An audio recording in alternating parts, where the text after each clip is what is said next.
Is Antarctica actually worth the freezing cold, the Drake Passage, and the insane effort it takes to get here?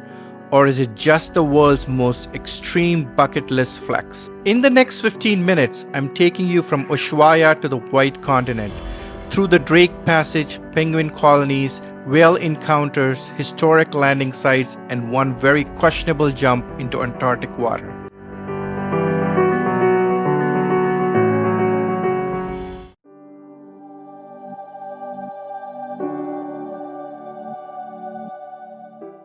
Before the trip, Antarctica felt almost unreal, remote, expensive, mysterious, and honestly a little intimidating. Most beginners think the same three things. Will I get seasick? Will I freeze? Can normal people actually do this?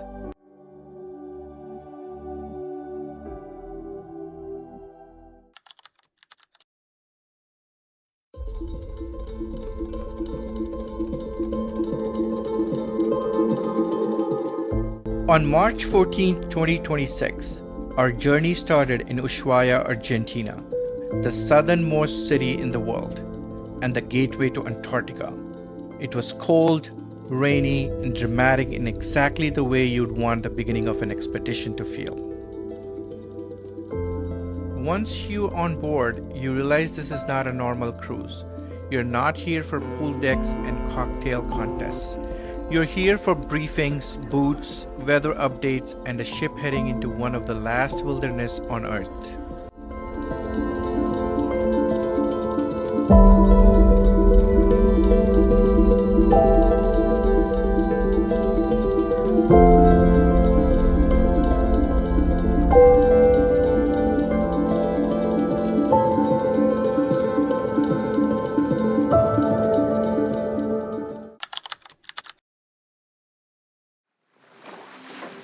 Then came the part everyone asks about first, the Drake Passage. This is a stretch of water between South America and Antarctica, and it has a reputation. Some crossings are brutal. Ours was relatively calm, what the team called a baby Drake. But even on a calmer crossing, you feel the distance. Antarctica is not easy to reach. You earn it.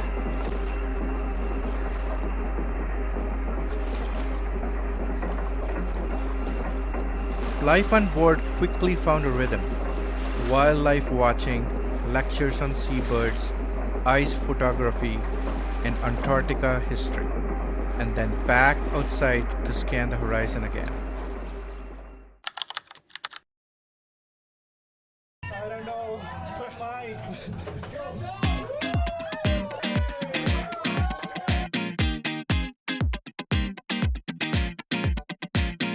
Wait, let's see how cold the water really is.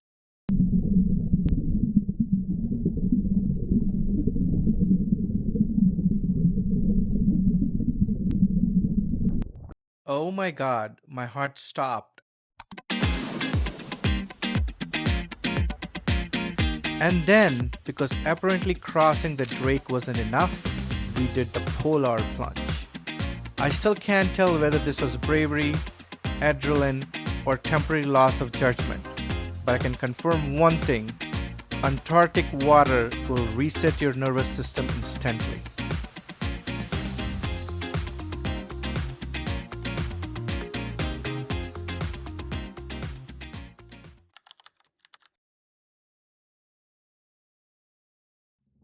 This was the day Antarctica became real. At Port Charlotte, the conditions were unbelievably calm. Kayaks moved quietly among the icebergs while seals rested on the floes. On land, the views felt less like a landscape and more like a frozen cathedral.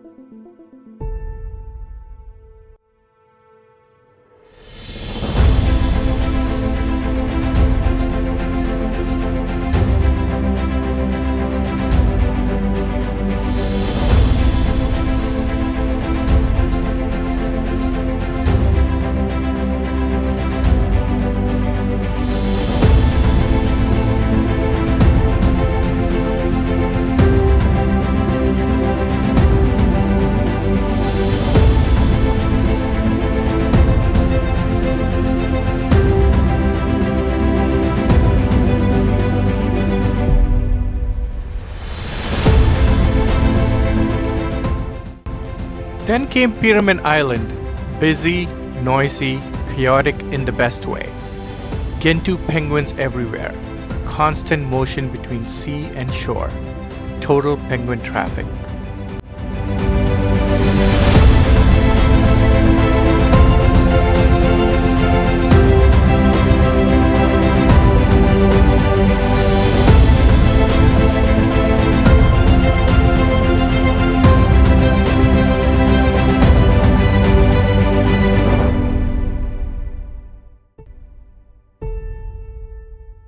And then, just when we thought the day had peaked, the ship entered one of the most iconic passages in Antarctica, the Lemaire Channel. Towering cliffs, massive ice, everyone on deck, everyone quiet.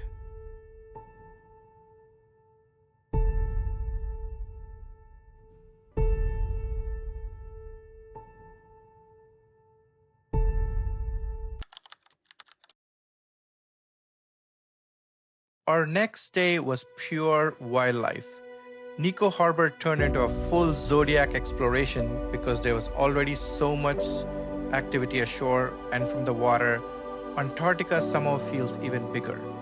We drifted past glacier walls, seals on the ice, Gentoo penguins, and humpback whales close enough to stop every conversation mid-sentence.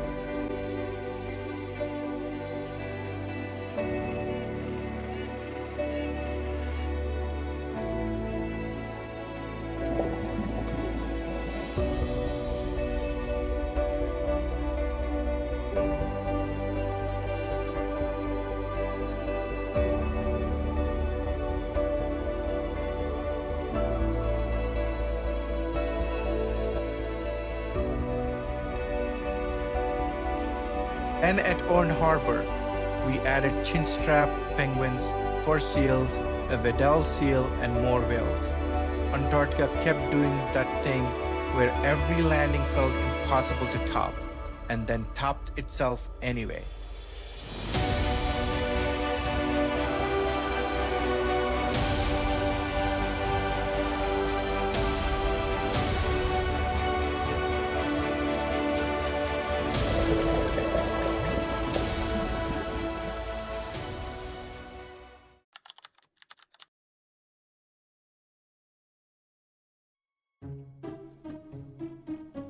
By Cuverville Island, I had accepted one simple truth. Antarctica is run by penguins.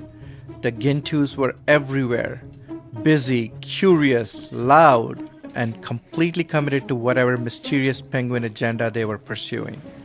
But Antarctica always balances the adorable with the wild.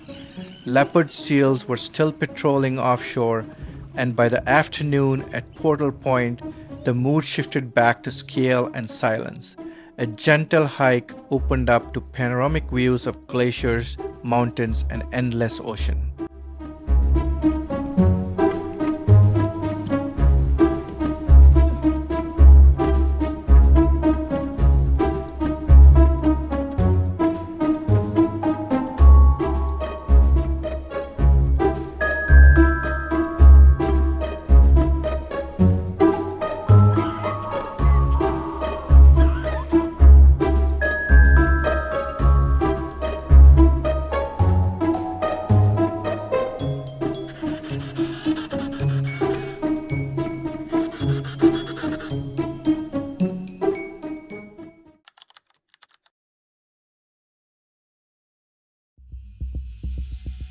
If Antarctica had a plot twist, this was it. We sailed into Deception Island through Neptune Bellows, a narrow opening into the flooded caldera of an active volcano. That alone would have been enough for one day. But then, Whalers Bay hit us back with black volcanic beaches, rustic whaling ruins, fur seals, wind, rain, and the rawest weather of the trip. And somehow the afternoon at Hannah Point escalated things again. Gentoo penguins everywhere, giant southern elephant seals, fossils on the hike, and a leopard seal that got very interested in the Zodiacs.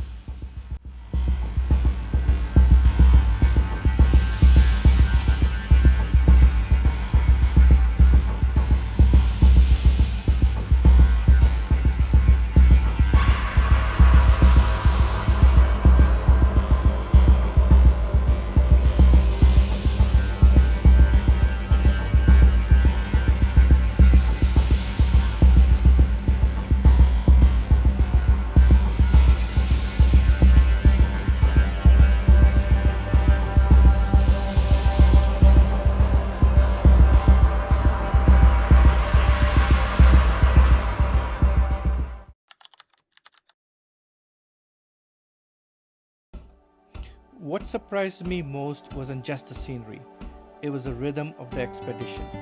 You'd go from a lecture on penguins, whales, or Antarctic history to standing 5 meters from a seal on the ice, from citizen signs on deck to live music after dinner.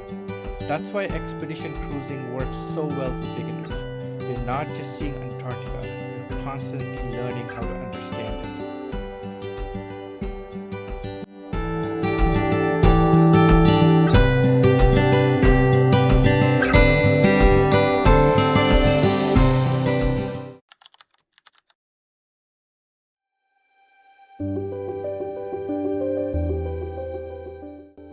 The return from the Drake felt completely different. Southbound, it was all anticipation.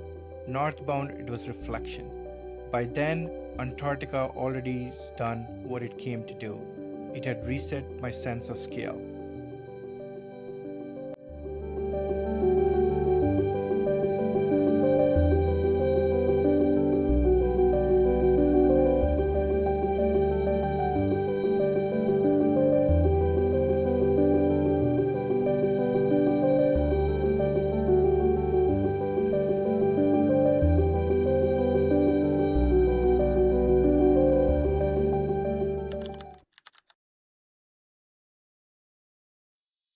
So, is Antarctica worth it? If you want an easy trip, no. It's cold, remote, expensive.